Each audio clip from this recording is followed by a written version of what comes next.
Good day. My name is Sina Ghazi, and with my colleagues at the University of Vaasa, we are having a presentation about a problem we try to fix as part of service design course. This was the problem donation distribution and the transparency of that. So that's what we actually try to figure out. We identified the problem and we worked through it, and we discovered what are the options we can actually solve this problem.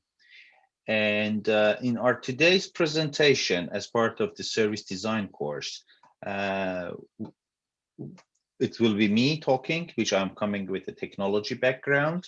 And we have Hanu Honkanen as a user experience person, more focused on that side, on the activities. Hana Rumukainen, she was helping a lot on the analysis and business analysis and the concept of the business. And Tomi Tuomola for the operation side of things. Well, I think it's best that I put initial words about it. It was a nice group work we have done together on this course. And one of the important part is that we are solving a real world challenge as a problem. And that's nothing but making sure that the donation money that we are sending from point A to point B, it actually goes through with confidence. That's the important part. All right, so I'll give this microphone to Hannah. Yeah. Thank you. So before we describe our concept, we want to go through the current models of donation distribution. There exists a number of funding models in the nonprofit spectrum. One study determined roughly 14 distinct funding models, mainly described by their activities that benefit society. But generally, most models seek funding either exclusively from governments, exclusively from businesses, or individuals, or a mix of these donor variations. Many funding models include membership based approaches, which is a very common theme. Nonprofits are organizations that have administrative costs, and the larger they grow, the bigger the costs of maintenance and also the intermediaries uh, of how the money is allocated. Additionally, from the individual donor's perspective, the sort of the bigger the organization, the more blurry the money trail becomes. Even though the assumption is that the larger the organization becomes, the more capacity it has to have an impact. However, NGOs and their stakeholders demand transparency, but have historically had difficulty in providing it. So if you see this model on the slide, you can see the trickle down effect of donations and how very little of it reaches the beneficiaries. And one example of a standard is the BBB standards for charity accountability, which states that 65% of charities' expenses should be those program activities, leaving 35% left to cover administrative costs. Next slide, please. So for our concept, we have targeted our beneficiaries to be local champions. We define local champions as individuals or small underfunded organizations who have built trust within their communities by organizing and participating in community building activities that target underprivileged individuals and therefore increase the well-being of their localities. Our belief is that by giving them tools and teaching them how to increase their visibility, they stand a better chance of accessing much needed funding. Next slide, please. So our challenge for our concept is we need to understand that there are two customer bases, the donor and the beneficiary. Our team initiated a quest to find out what potential donors and local champions thought of our idea. In doing so, we realized that there's more to just implementing the DLT concept in our service design. Potential donor example. Mary, a 38-year-old data analyst living in Helsinki, Finland, has a history of donating small sums regularly to various organizations. She is naturally concerned about transparency. And within our concept, she was concerned about how the local champion would use their donations. And this is why we came up with the feedback concept, which will be explained later. Our local champion is a 33-year-old Ona. She is self-employed traditional dance instructor. She specializes in traditional dances of the Chwana tribe and is based in Windhoek, Namibia. She is registered to the Ministry of Arts and Culture. She offers free dance classes to children aged from 3 to 8 years old from low-income families. Additionally, she collects toiletries and food for families living in the rural areas. She makes the journey from Windhoek to these rural areas with money she raises from her fundraising barbecues. And from these customer insights, we have established that user experience and ease of using are essential to our champions so that they are able to provide feedback as often as possible. I will pass the mic on to Tommy now. Thank you. Thank you, Hanna. So, our solution for replacing the current model of the donation distribution is direct connection between donators and the agents that we like to refer to as local champions. Our solution will minimize the number of middlemen between the donating person and the local champions, whose job is to deliver the money to the desired cause in respective villages and towns. The feedback and reporting between donating persons and the local champions is effective and fluent. All of this is possible thanks to a blockchain network. Next, I will discuss what benefits distributed ledger technology provides in our use case. In short, blockchains are a type of database in which a collection of information is electronically stored on different computer systems and servers. Blockchains offer a greater transparency. Blockchain explorers or having a personal node allows anybody the possibility to see the transactions occurring. This way, there will be no uncertainty where the donator's money goes after he or she has donated. Enhanced security is another strength of blockchains. When a new block is added to the blockchain, it is not possible to go back and alter the content of the block.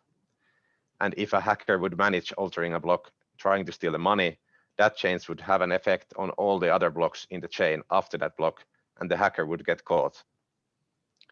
Improved traceability is linked to the same reasons that why a blockchain also enhances transparency and security.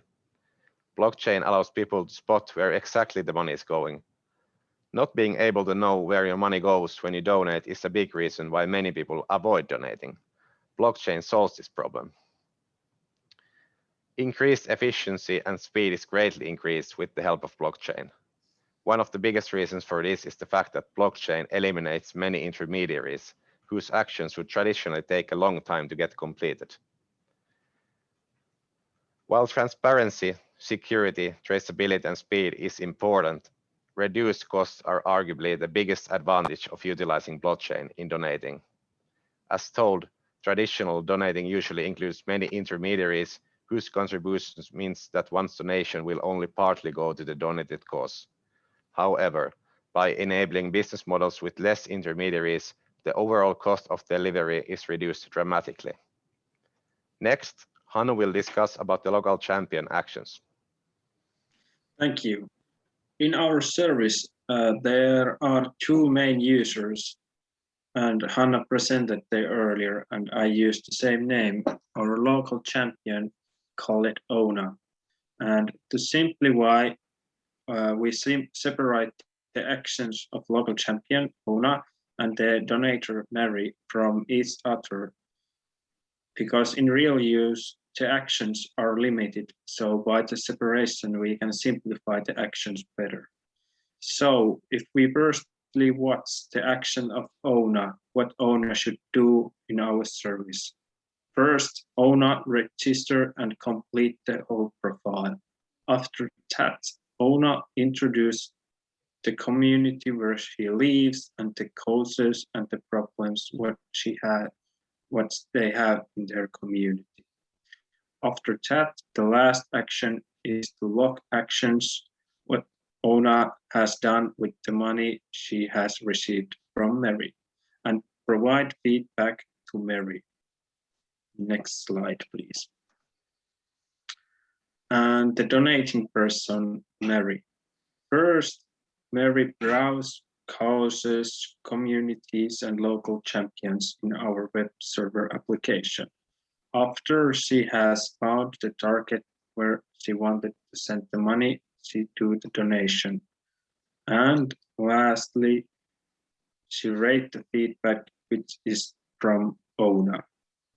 And by these limited actions, we create direct connection between owner and Mary when they use our service. Next slide, please. And reputation scoring card or scoring system. And now we have focus mainly on feedback flow because the feedback creates the reliability of our service. The scoring system or card will tell the Mary, the donating person, the reliability of local champion owner in this case. So we can see there has been 10 donation to owner. 10 times owner has provided the feedback to Mary. The Mary has rated all those 10 feedbacks and she has gave 7 times positive and 3 times neutral feedback to owner. And as a summarize, we can see that the owner is quite a reliable local champion. Next slide, please. And what owner need to use our service is a simply mobile application. She need only a smartphone and internet connection, and with our mobile app, she can create a profile, introduce the community, introduce the causes, introduce the problems, and so on. And with the mobile application, she can log actions, receive the money from Mary, and provide feedback to Mary. Next slide. And what Mary, as a donating persons, need to use our service is a simple web browser application we have. There, Mary can browse the causes and communities and find the local champions and find the target where she wants to send the money. And with these two applications connecting to each other, we have also the direct connection of Mary and owner. Next slide, and it will be Sheena. Continue. Yeah. Thank you, Hannah. Thank you, Hanu, and thank you, Tommy. So, and well, one thing it is, we have actually done the as part of the roadmap definition of the problem, and then we took these different interviews and we looked into the different profiles of people in the both locations, target country and also origin country. And then we did some changes and pivoting in between as well. So we found the core of the problem. The core of the problem we're trying to fix is actually the trust and the matter of trust between the sender and the receiver. So the owner and Mary that was discussed now. So the point in here is that we found the solution how we can do it, and we developed these journeys of that, and we planned for the whole thing. And now we are at the state of sketching this service design and taking it for the piloting it in the real life, hopefully in coming soon days. Our vision in general is to reach a point that is 1 billion euros donated and delivered, no administration fees, no transfer fees. So that's what we really want to make it happen. That's what our vision. And for our pilot location, we have identified Namibia as one country and Helsinki, Finland as another origin country. So we can test this case in real life in these from these two places.